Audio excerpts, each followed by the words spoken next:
Hey, what's up, guys? Yeah, the second Varg book. To hell and back again. My childhood story, 1973 to 1991.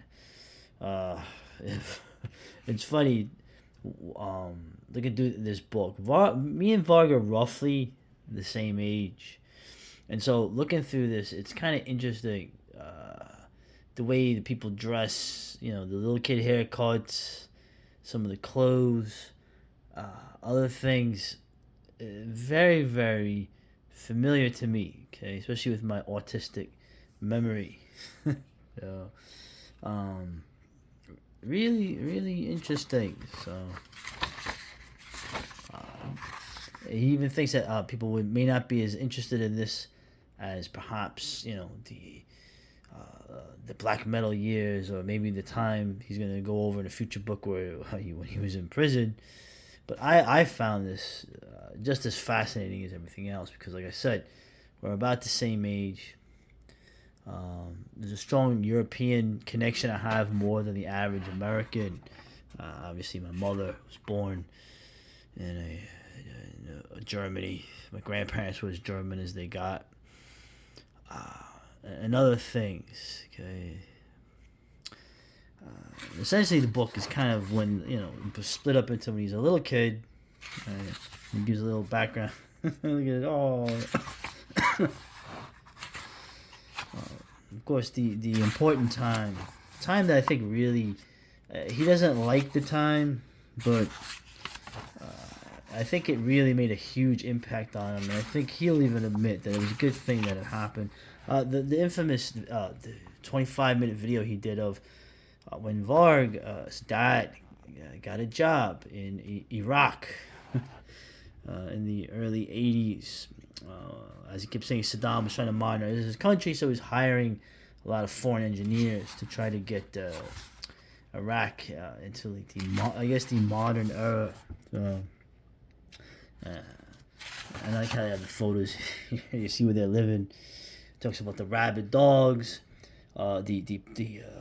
the Muslims that lived in mud huts, who were dressed differently than the Iraqis. They were Shia. How they were treated like scum. How he was treated in class. Okay, the violence of the teacher, but never directed towards these foreigners.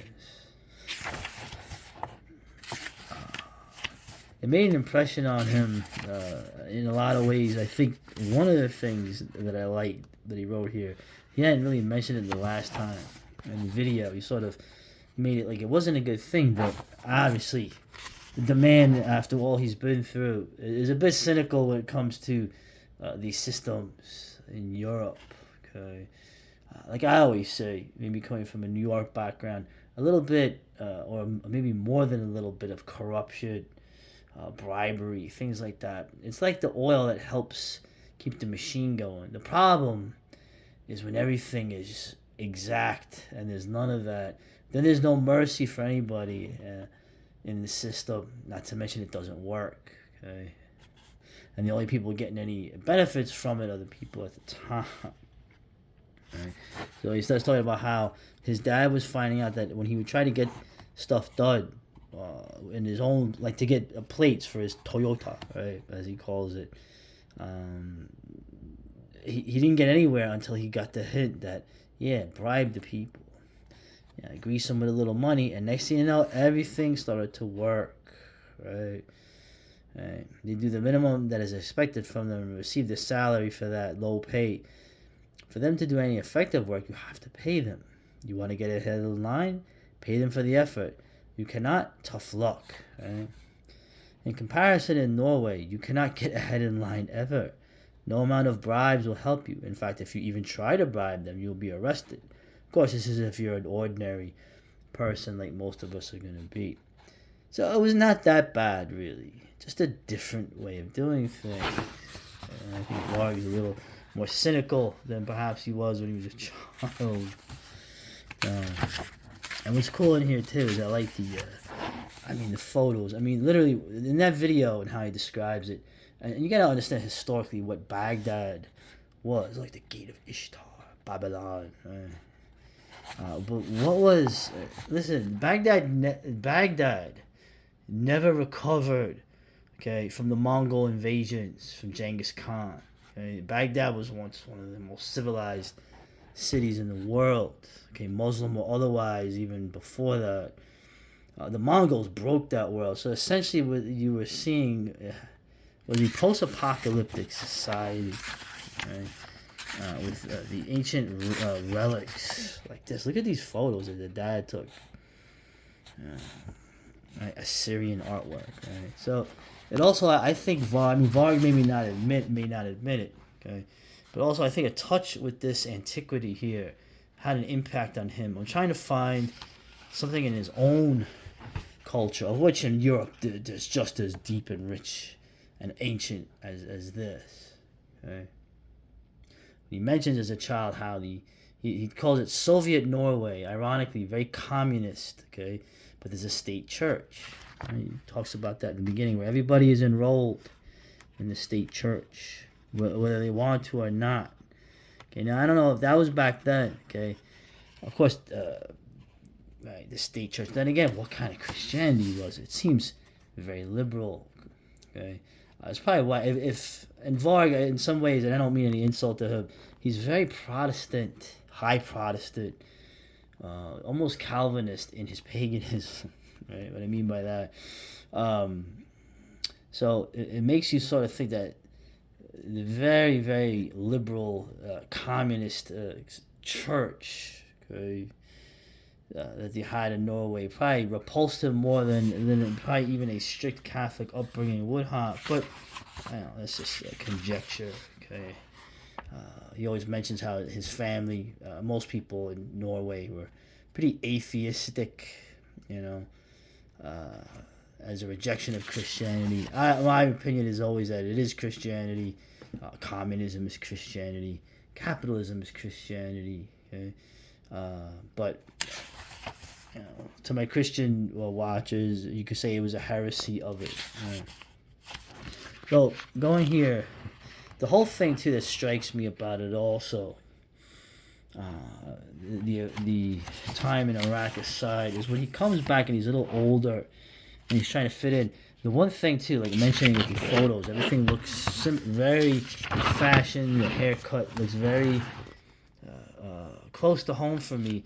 The other thing is, and this is what struck me too, was the violence. Okay, the amount of regular violence. When I was young, like I keep saying, if you ran into an older kid, or even a young man, or even an older man, like in his 30s or 40s, okay, or you ran into a group of people that even looked like you,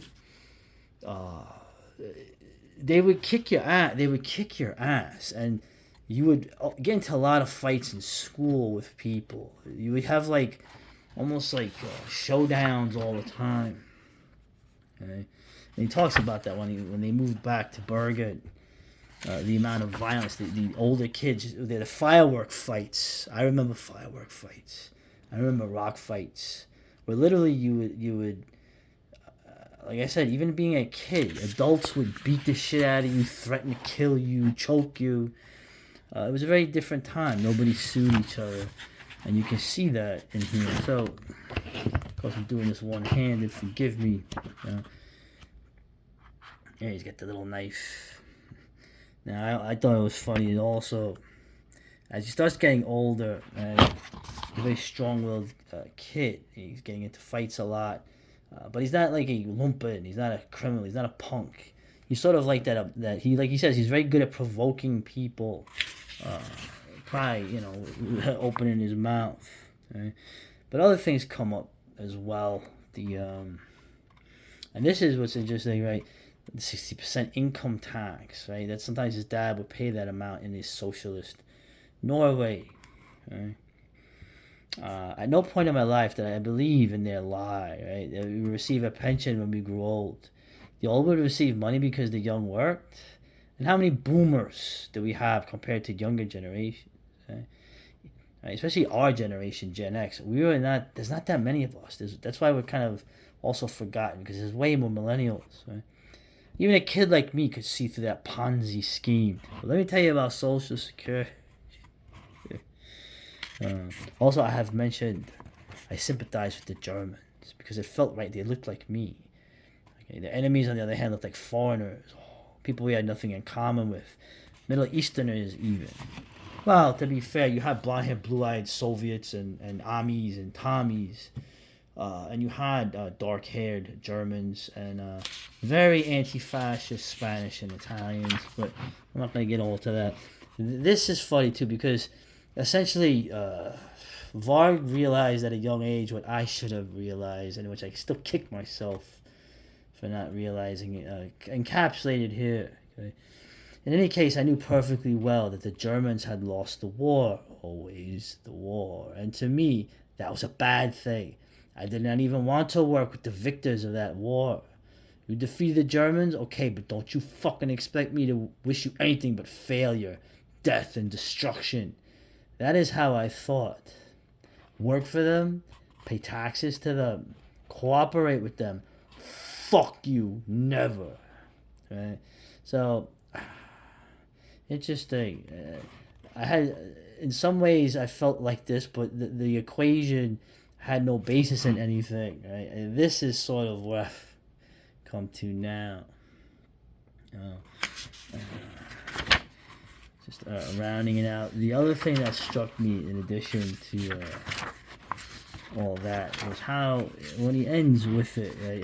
Of course, the big thing, just to mention, he gets into art. He gets into role-playing games because he's obviously an intelligent, probably autistic, capable guy, and he got into RPGs.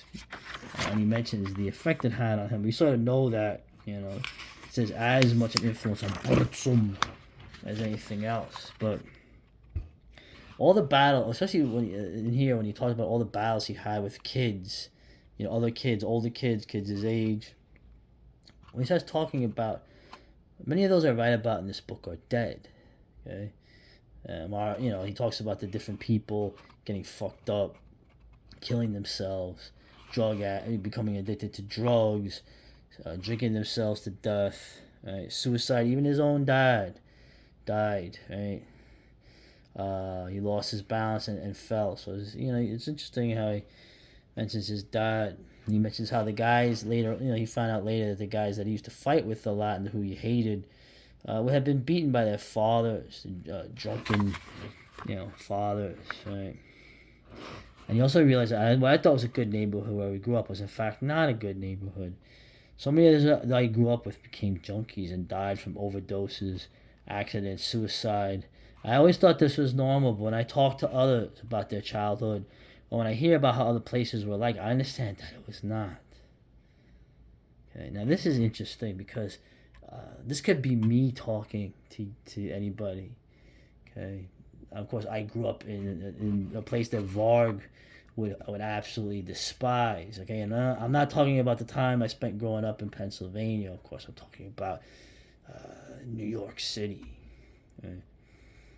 But growing up in homogeneous Norway, none of that saved them from the same things that we dealt with here. And that's probably one of the most striking things of all, because we all talk about, some of us still talk about what we need to turn things around in America, right? Whether it's MAGA or whether it's some asshole 20-year-old that knows everything, that has a following on the internet or what have you. So that they're gonna turn things around. Okay, this civilizational decline.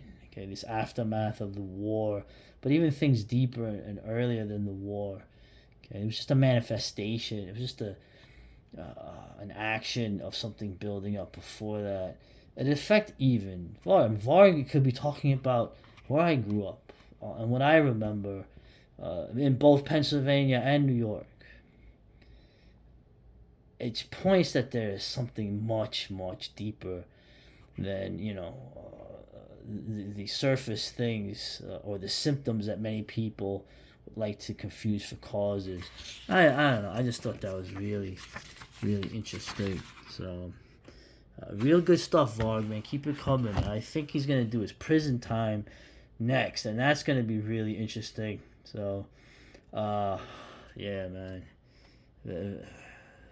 More the truth is more interesting than fiction. Later.